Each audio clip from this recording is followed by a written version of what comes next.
Day 1 of your 30 days preparation plan starts today. जो number of questions हम expect कर रहे हैं इस साल जो आपके इस चैप्टर से आने वाले हैं वो 2 या 3 क्वेश्चंस इससे आएंगे।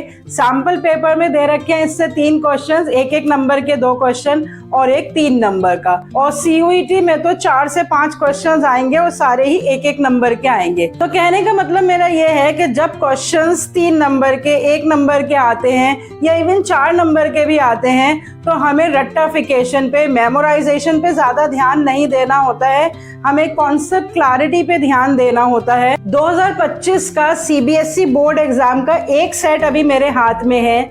इसमें भी chapter 1 nature and significance of management से 3 क्वेश्चंस पूछे गए हैं, एक नंबर के 2 क्वेश्चंस जो मैनेजमेंट के बेसिक कॉन्सेप्ट पे हैं और एक 4 नंबर का क्वेश्चन जिसमें 2 फीचर्स ऑफ मैनेजमेंट पूछे गए हैं और उसके साथ चॉइस में 2 फीचर्स ऑफ कोऑर्डिनेशन पूछे गए हैं। और ये बात मैं आपको ऑलरेडी बता चुकी हूँ कि हम ये नहीं कह सकते हैं कि इसमें से ऑब्जेक्टिव ज्यादा इंपॉर्टेंट है या लेवल ज्यादा इंपॉर्टेंट है या कोऑर्डिनेशन ज्यादा इंपॉर्टेंट है, क्योंकि हर टॉपिक ही इंपॉर्टेंट है। कभी नेचर ऑफ मैनेजमेंट से क्वेश्चन पूछ लिया जाता है, कभी मैनेजमेंट के फीचर्स से क्वेश्चन पूछ लिया जाता है, कभी फंक्शन से क्वेश्चन पूछ लिया जाता है, कभी कोऑर्डिनेशन से।